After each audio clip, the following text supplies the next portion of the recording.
Hi guys, welcome back to my channel. My name is Kathleen and I'm a dyslexic, here to help other dyslexics and their parents. Today we are going to be talking about the 3 different types of dyslexia: mild, moderate, and profound or severe. So if you are interested in kind of what the differences are, then this video is for you. Let's get into it.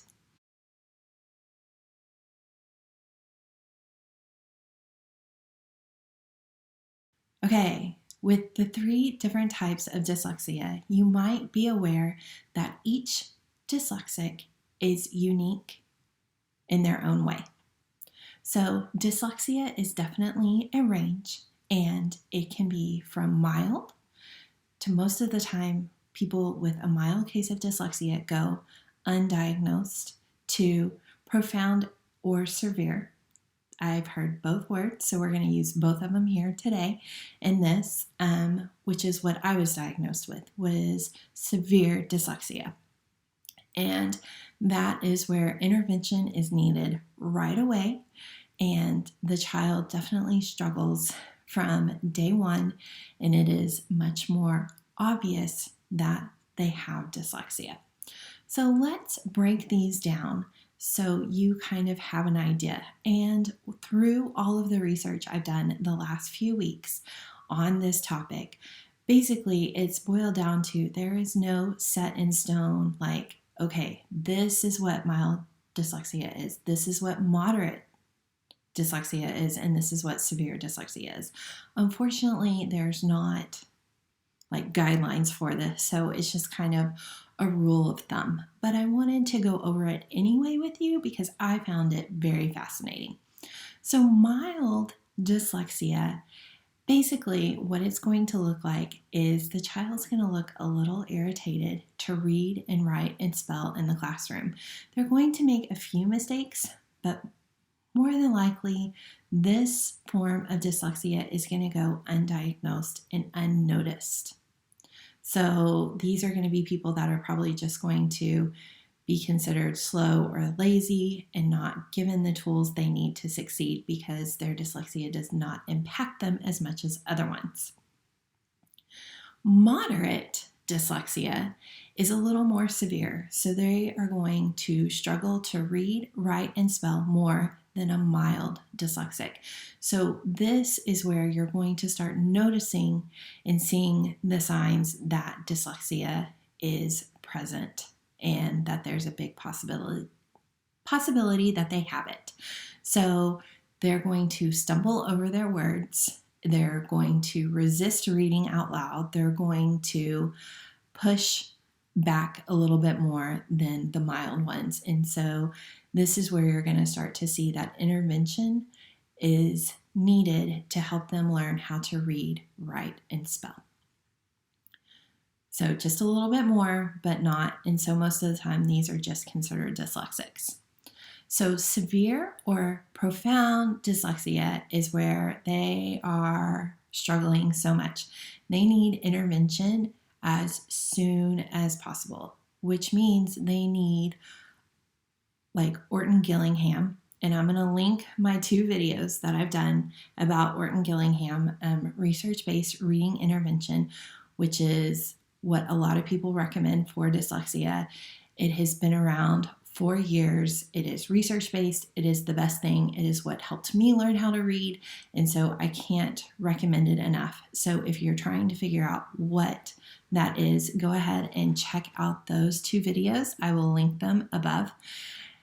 But profound or severe dyslexia are the ones that struggle, really struggle to read. They're not going to be able to recognize the sight words. They're not going to be able to read sentences.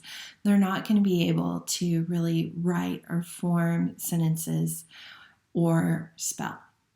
This is just a foreign concept to them, and they need intervention right away. But what is awesome is the fact that there is a research-based intervention. And so if you get your child into an Orton-Gillingham program as soon as possible, they can catch up and they can learn how to read, they can learn how to write, and they can learn how to spell. And so this one is definitely not going to go unnoticed. You're going to notice it right off the bat. These are the children that are diagnosed earlier at the age of like 5, 5.5.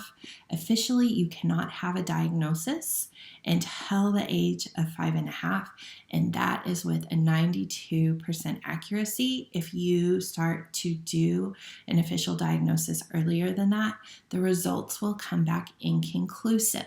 So make sure that you're waiting until 5.5 before you do the testing, because you don't want to spend all that money and it come back inconclusive. So profound is going to be they just really can't read anything or do anything, and it's going to affect everything. And that is what happened to me when I was diagnosed in the 2nd grade. When I was diagnosed at the Scottish Rite Hospital in Dallas, basically it came back that I was one of the worst cases of dyslexia they had ever seen. They had never seen so many like check boxes when it came to the dyslexia. And so, but that doesn't mean that you should give up or anything. It means that you should fight and put them in the correct intervention and get a tutor, or if funds allow it, put them in a private dyslexic school. Just be there and support them. So this is one of the things that I want to make sure everybody understands and knows, that even though you have profound and severe dyslexia, you can go on to do amazing things. And so, and it's not a crutch. It's just, unfortunately, that's how your brain works and functions. I know for me, that is how my brain works and functions. And I still struggle and are still trying to figure out ways to write. I'm still trying to figure out ways to spell certain words, and I still struggle with reading. And it's just, that's unfortunately how it is. So I just wanted to cover those with you. So to conclude this, dyslexia is a range, and you can have mild dyslexia, which more than likely will go undiagnosed, to moderate dyslexia, to profound or severe dyslexia, which needs intervention as soon as possible. I hope you found this interesting, and if you did, go ahead and give it a thumbs up and subscribe to my channel. In the next few weeks, I have information about evaluations. I also have information about IEPs and more information about dyslexia. And go ahead and visit my website, dyslexiclabs.com, and visit that, because I have a couple free trainings on there that I would love for you to join me in. And one of those is the evaluation process. And so this is going to be a free training. It's the first time I've done it. I'm very excited about it, and it is coming up at the end of the month. And it is going to talk about, once you request a school evaluation, what are the outcomes, what tests are going to be performed, or like what they're looking at, and all types of different information that you need to know what to expect, what they're going to ask the family, what they're going to ask the child, and action items for you to take to prepare your child for this evaluation. And I look forward to seeing you in that training, and I look forward to seeing you in the next video. Bye, guys.